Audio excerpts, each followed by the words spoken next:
Hello, folks. Welcome. We're a month into the new year, and so far it's been a pretty interesting one, politically,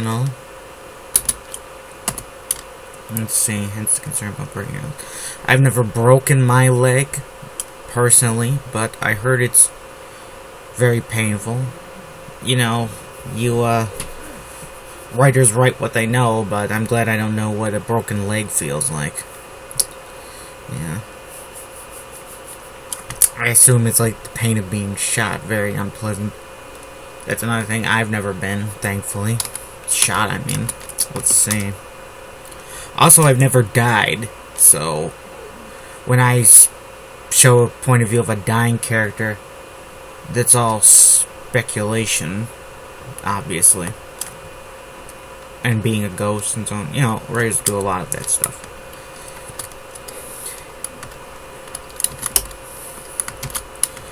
Try not to break your legs or mine. Brand suggested. You pick this. I'll try my best. Wonder replied and handed back the binoculars. Did she already do that earlier? I gotta check. Back binoculars.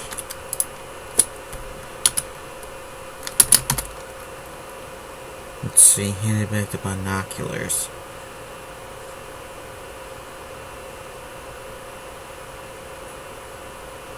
Handed back the binoculars. You pick the spot where you want me to jump, and I'll do it. Wonder added. Got to be a good blind spot somewhere. Brand replied. Brand found the blind spot. Looking through the binoculars. Or binoculars. A darkened alcove at the corner of the prison. On its right side. Right side. That side. That side.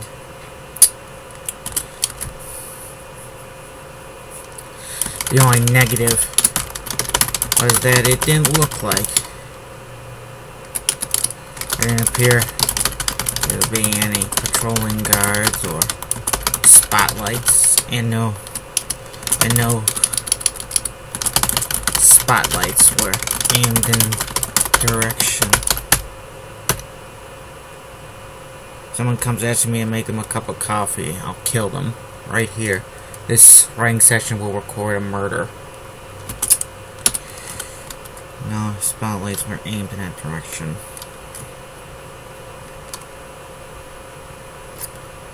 The spotlights were aimed in that direction. The only negative was that it didn't look like there were, let's see, second floor building.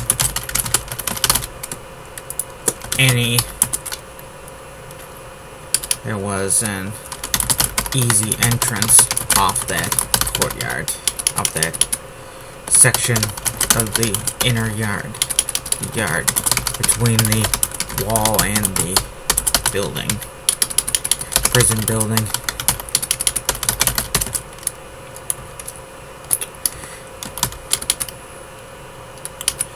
They'd have to spend a while outside before even getting inside the building. That was always risky. The faster we get in building, the better. Like I said, less likely to get caught. Right. Thinking like a commando there. Boy, these sections are they're very fun to write. I'm not being sarcastic, because, I sound like I'm sarcastic all the time. But, I do like these little Guns of Navarone kind of things. It's like action and character stuff at the same time, Right. Dr. Wonder replied, trying to give her best can-do voice. Wonder had that great enthusiasm. Her voice naturally sounded slightly sarcastic and weary, like that of someone who had been through a lot. She had been through a lot. Brent knew.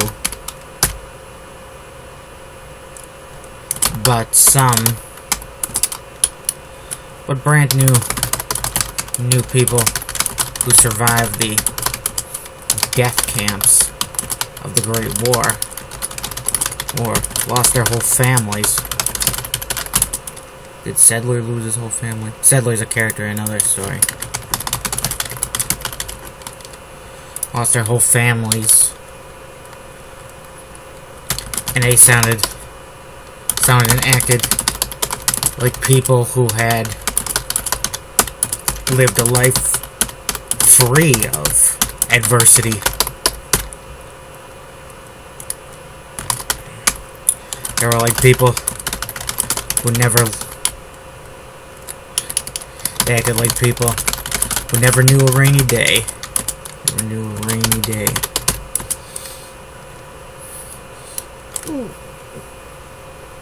Damn indigestion. Yeah. What the hell is wrong with my stomach? Can't get down. I only had a TV dinner for breakfast and some donut holes and a slice of key lime pie and 3 drinks of that Capri Sun mix. It was real good.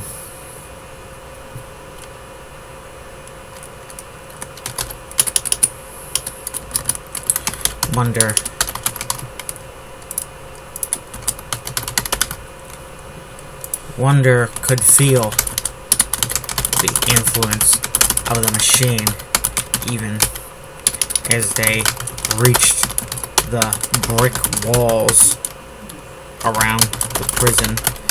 It didn't extend beyond the prison, seemingly ending perfectly about the interior. Once wonder. No one's always walking around.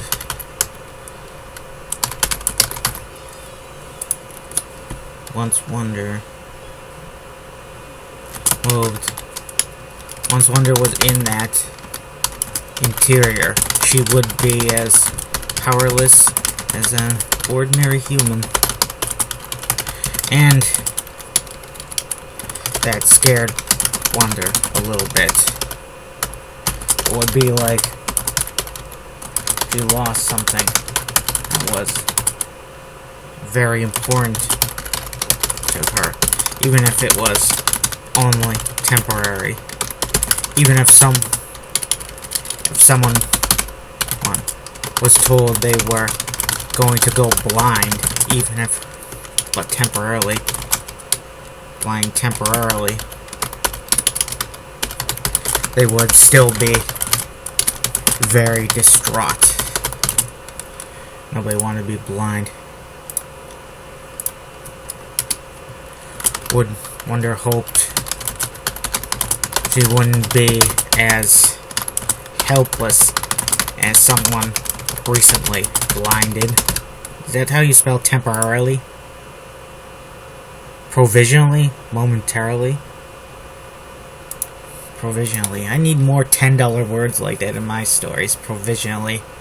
Need to fool people into think I'm a smart guy. Like that priest in Poltergeist. He says, "How do you know these things?" "Because I'm smart." Nah, it's because you're a monster. Because you're a monster masquerading as a human. You're some kind of horrible creature. Just leave that poor girl alone, evil priest. Let's see.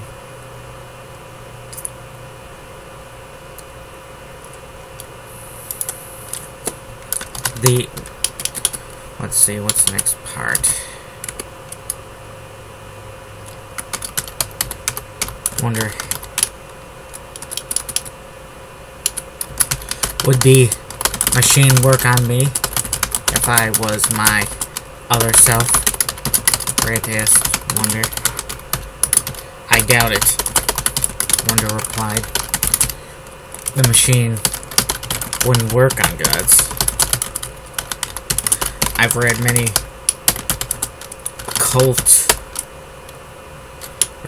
books on ancient technology and the occult, and there aren't many stories of gods having their powers stripped away. I think the only way to take a power from a god is to kill him or her.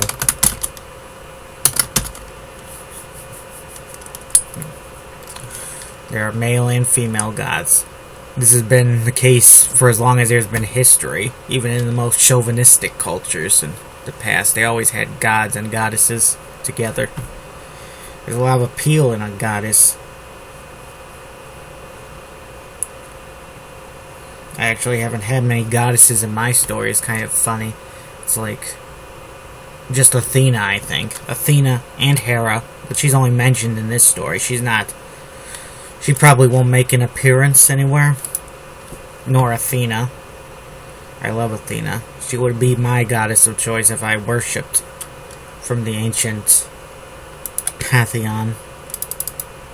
I think the ancient gods of Greece do appear in the Bible, which is kind of strange to me, because what does that mean? Does that mean that God created the gods?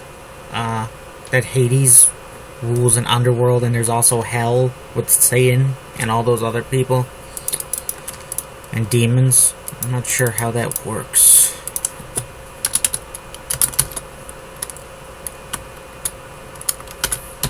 I'm ready to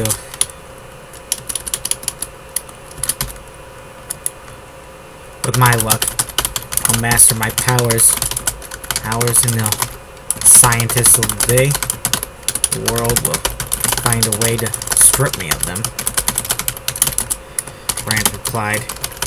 I'm sure they're already looking for ways to stop me in my guise as the Red Dragon. Grant. Oh, I already wrote she replied. I think that's the rule. You put the period, the first period, that's where you put the person replied, then add such and such. At least I hope that's the way it goes, because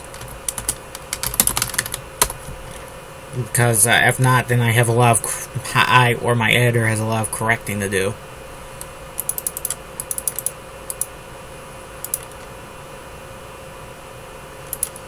I'm watching a movie about Bogart where he was a screenwriter, and it was funny. He didn't even read the script. He didn't even read the book he was supposed to do a screenplay of. But he apparently did a fine job adapting it. One of those mad genius Hollywood writers, I guess, that's very temperamental and troubled. I don't know why people would tolerate that stuff from a writer. I know I would never get away with that kind of behavior, especially if I was just starting out in Hollywood, you know. I think the movie was called In a Lonely Place. It's very good. I recommend it. It's very classic. Classic Bogart. Many of his movies, even the real terrible ones. Not that there are many of those, mind you. They're pretty good, too. I'm not one of those people that believes everything old is great, but in some cases, everything old, but in some places, good things happen to be old.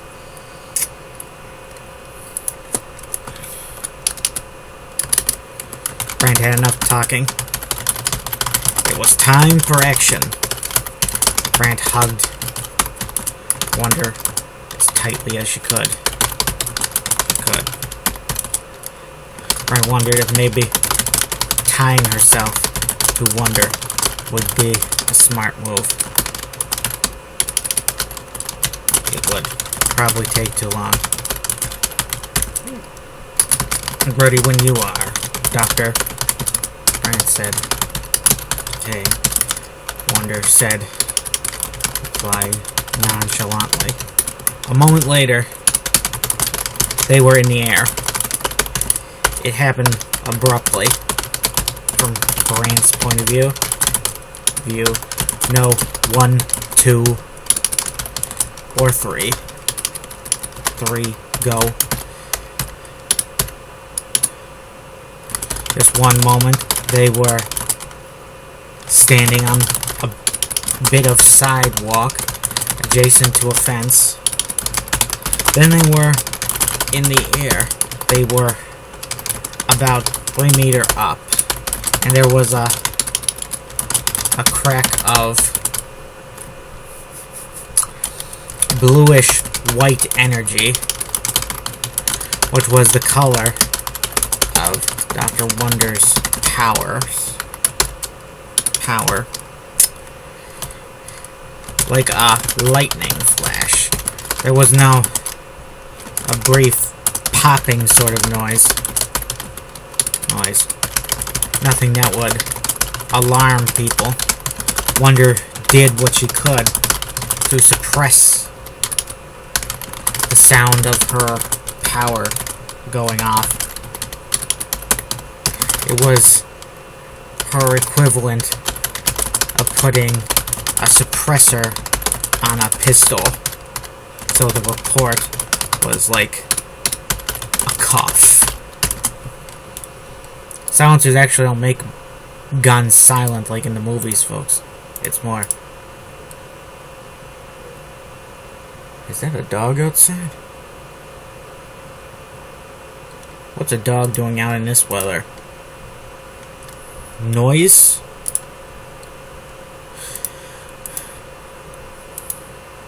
My neighbor's dog doesn't like other dogs, but that's a common thing.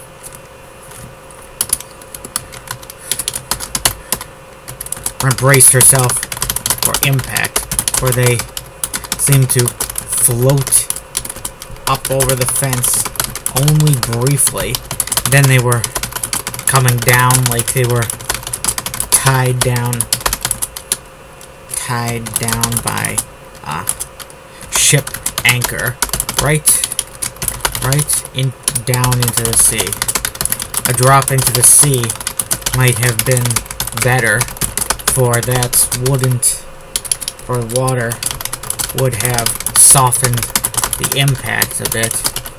Not too much, mind you, because people die when they crash into the sea. You know, when they hit the water on impact. Hitting the water from a high height is like, well, it's apparently pretty much the same as hitting a concrete ground from a high height. It's maybe a little less messy. I'm trying to think of an image of that from history, but you know, I remember one Bond movie, A View to a Kill, ended with the villain being falling into the San Francisco Bay and hitting the water and dying from that. Though they didn't show the body afterwards. It's kind of like maybe dumb people in the audience thought that he could have survived that, unaware that a fall from that height would kill anyone. That water isn't... falling in water wouldn't save you. Because water is soft. It's hard when you hit from a great height. But I'm babbling. You get the message. Since they're falling from 2 meters or so, that's a different story, I think. Though, I wouldn't jump in a pool from 2 meters up. Especially if you weren't in the deep end. Yeah, don't try any of this at home, folks. Let's see. Jumping the sea. They look like they were falling into the sea in a way. There was a great patch of darkness below them. The kind of abyss that you imagine great toothy monsters were waiting in to seize and devour you.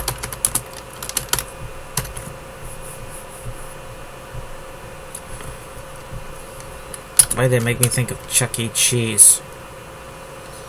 Must be that Five Nights at Freddy's thing. Yeah. What's in the dark can kill you and all that. The two women landed down on the concrete. The landing wasn't soft, and they didn't land like cats on their feet. They hit the ground with their feet but instantly bounced and landed out flat while going oomph. Oomph. Instead of screaming. Oomph. Yeah, like that meme sound effect. Oomph. I think that was made by a girl.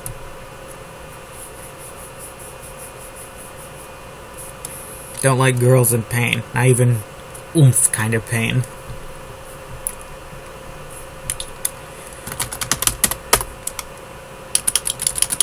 Neither woman had broken anything.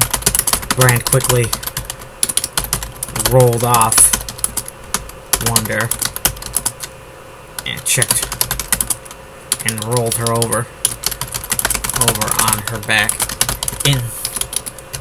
Both were in the dark, pitch darkness. You okay? Brand asked Wonder. Fine. I groaned. And it landed on my chest, but nothing's broken. Is it the same with you? Yeah, Brent replied. Not an injury on me. Now's the time for the hard part, I suppose. Right, well, you're the expert at this stuff, Wonder said. This is a routine operation for you. Are your hands alright? Grant asked. I know how important hands are to a surgeon.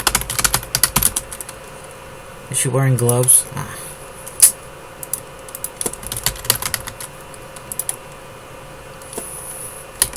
My hands are fine. My career is far from over. Even if it's been neglecting it as of late. Wonder admitted. Both women were on their feet soon after. Gonna be sore in the morning. No doubt about that, Wonder said. If you broke anything, Miss Brandt, you'll probably heal it when you transform.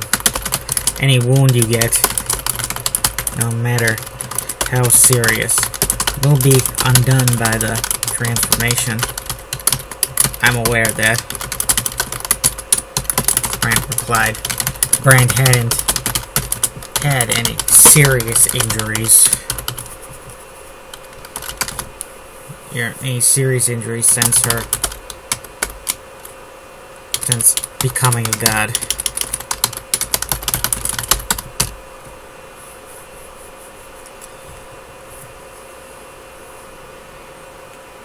Hadn't had any serious injuries since becoming a god.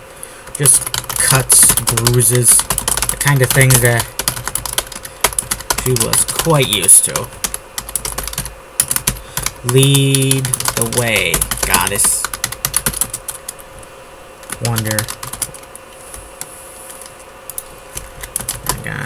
Goddess suggested. Said. More like part-time goddess. Brand thought. More like part-time monster.